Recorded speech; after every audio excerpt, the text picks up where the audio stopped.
being homeless is extremely expensive, and people don't understand the concept of that. So whenever I hear people saying, well, why don't they just go and like get a job? Do you know how hard it is to get a job when you have no ID? Well, then, Zahara, they need to go get an ID. You have to have a residency to get an ID. You have to have a home to get an ID. Well, then, why don't they just get a P.O. box? Because not all places accept a P.O. box, because that is not a residency. And on top of that, I have money for a fucking ID, not an ID and a P.O. box. So if I get a P.O. box, now where do I find the money for an ID? And even if I get the residency and I get the ID, right? Now I have to spend money, because now I have to figure out how I'm going to get clothes, take a shower, be clean. And what job only takes an ID? Most jobs you have to have 2 or 3 forms of IDs. And depending on the job, I know for me, most of my jobs, I've had to have 3. I had to have my passport, my ID, and my birth certificate, and my social security card, because to open up a bank, you have to have a social security card. To do direct deposit, you have to have a social security card. To go to the bank, you have to have an ID. To have a bank account, you have to have a residency. To have a residency, you have to have money for a home or money for a P.O. box, and hope and pray that a P.O. box works for places. Being poor is expensive. Being homeless is expensive. It is. Look how deep down the rabbit hole she went to. And anytime you try to help someone who is a perpetual victim mentally, this is what you have to deal with. Look how deep down the rabbit hole she thought all this out about how she can't do something. But I think what she will find is if she thought about all the ways that she could get it done, then that would open up far more possibilities than all these reasons why she can't get something across the line and accomplish her goal. She talked about one of the main things was, oh, you can't get a job because you have to get an ID. And in order to get an ID, you have to have a residence. And if you're homeless, you don't have a residence. Okay. If you're homeless, cool. Do you not have any friends with a residence? Do you not have any family with a residence? You could put that down and get it mailed there. I can continue to think of things. That's just the first thing that came off the top of my head. But it would be more productive to think of the ways to accomplish something. But sadly, when you're trying to like talk to someone who's a perpetual victim, and you're trying, even if you're trying to like help them out, they'll start going back and forth with you and spending all the energy making a case of why they can't do it, to the point where it'll frustrate you, and you'll just be, all right, well, stay homeless then. Get gone. Because you'll just be like, oh, man, I don't got time for this. I don't, it'll wear you down. And I would advise you get away from anybody who is a perpetual victim. That's something that I make a very intent point to do, because just through sheer osmosis, it'll rub off on you. And trust me, you don't want those problems. Y'all, before we get back into it, if you could like the video, I greatly appreciate it. Only takes a second and actually helps out more than you know. And also, if you could hype. Is not as easy as you all make it to be. And that's why I always tell people I have been homeless on 2 separate occasions, and I had privileges that other people did not have. I had a valid ID. I had a transportation and housing. Housing is my car, something that locks, something that keeps me in a safe space, even if it's not as safe as a home. I had a job, so those stressors were already off my body. I just now had to figure out how to get a home and maintain that home. But being homeless is fucking expensive. Well, why don't they just go to a shelter? Because depending on the state, and the shelter only accepts a certain amount of people. Shelters are dangerous. And even when I was homeless, I went to 5 shelters in California. 4 of those shelters were veteran shelters for only veterans. only military veterans. And the one shelter that was in downtown LA closed the door on my face because they had no beds left. You all have something to say, and when I prove you wrong, you'll find something else to say. So let me run it down one more time for you all. Why don't they get an ID? You have to have a residency to have an ID. You have to have money to have an ID, right? And depending on the type of ID, right? Because sometimes you need a driver's license for certain things. The state ID doesn't always work for everything, right? So bottom line, because she's about to run it down again, all the excuses. Bottom line, what she said her video was supposed to be about is being homeless is extremely expensive. But what we review all the time is that also having a home and maintaining a home, as well as a bunch of other things, can be expensive. So it sounds like it's going to be expensive either way. So which would you prefer? Would you prefer to be homeless and things be expensive? Or would you prefer to at least have some shelter and things be expensive? All right.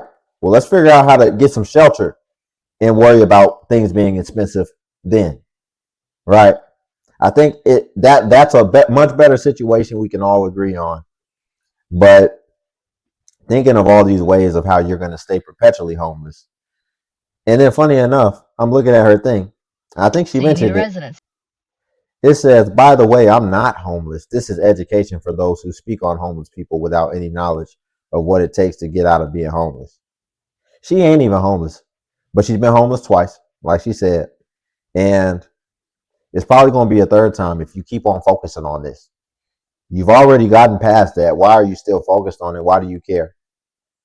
Some of you don't give money to homeless people because you think they're going to buy drugs or buy alcohol. But if A, you have the money to spend, and B, you are willing and able to give that money away because you're in a charitable mood, do you have the rights to withhold your charitable giving because you believe you know what is right or what is better for the homeless person? This can be linked to arguments surrounding paternalism, which you find in Philosophy and Public Policy, where paternalism refers to the implementation of regulations often against one's will in favor of Oh, doing what is best for that person. So for example, with laws such as having to I can already tell she's going to piss me off. I can see where this is going. Can y'all see where this is going? Let's let it finish, but this is going to piss me off. wear your seatbelt in a car, that is a paternalistic policy because the state knows what is best for you. Hence, it tells you to wear your seatbelt when you are driving in a car. A lot of people take issue with paternalism because they argue that it treats the person being paternalized as a child, and often this is in communication with adults, and that is problematic because it can infringe on a person's individuality and it can Oh infringe on my a person's God. agency. So back to the question at the start, is it right for you to withhold money that you are willing and able to give because you think that's what's best for a person? Maybe we should start giving homeless people the money that they need so that they can do with it what they will. Some of you don't. I know it was going to piss me off. Horrible examples. And it really just shows her mindset, right? Which is nothing new. Can't tell them nothing. Don't want to be held accountable for nothing. Just want to be able to do whatever they want, and it just go unregulated. But the bottom line is this. It's funny she used a seatbelt example. So let's address that first. Ma'am, saying that, oh, we have to be told to wear a seatbelt. So you're infringing on my individualistic rights. No, ma'am. It's not just about you. If you collide with another vehicle and you don't have your seatbelt on, you face the risk to go flying and be projected through the windshield, and then you can go be sent at somebody like a missile, and then your skulls can collide, and you can actually end up hurting another person. So, yes, it's to protect you, but it's also to protect other people so that you're not ejected from the vehicle and turned into a projectile. Okay? But I understand that a lot of ladies don't really know a lot of how things work infrastructurally And even just when it comes to safety. Now, the bottom line, because we talk about government assistance sometimes, right? We talk about government assistance. And I feel like that's kind of where this is really rooted, as far as now how certain funds are being regulated on what you can do. But I'm not going to be too skeptical. I'm going to just address it on face value, which is you give somebody money and you expect them to use it in a certain way, especially if you say that up front, that that's what this is for, right? If somebody tells you that they need some money because they're not going to be able to pay the rent this month, but then they go and buy a Louis Vuitton bag with it, it's going to be a problem, especially if you just lent them the money and they're out here splurging with the money you lent them and they don't want to pay you back. So I think it just comes to how you discuss that up front. And you're talking about individuality or someone's individualistic rights. What about the person whose rights it is to how they want to spend their money or how they want to be philanthropic with their money? If somebody's saying, I really want to keep my money, but I'll only give away my money for certain causes or for certain issues, then that's their individualistic right to do. So why are you infringing on that?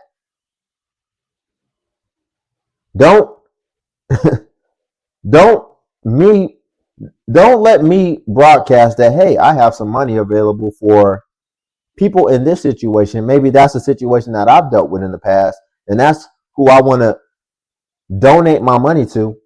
And then somebody try to take advantage of that and show up in the line that doesn't really belong, but they just want the money so that they can then use it and exploit it for whatever purposes that they want to.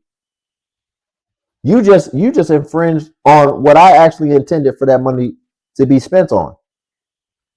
So it's just silly, ultimately. And funny enough, that example is what happens a lot with government assistance, because there's a lot of people in the line, whether it's Section 8, whatever, or receiving benefits, that really have no business taking it. And so I just think it's silly all the way across the board. And I knew it was going to tick me off a little bit. But y'all, before we end it, if you could like the video, I greatly appreciate it. Only takes a second and it actually helps out more than you know. Also, if you could hype the video, hype is a new feature that YouTube offers where it helps smaller content creators like myself. And basically, when you hype, it actually pushes smaller content creators to the extent that it pushes the larger content creators. So you just press the hype button and it shows the points. And since I am a smaller content creator, we get more points per hype. And then also Patreon's link below if you want to see self-improvement content as well. But until then, I'll catch you in the next video.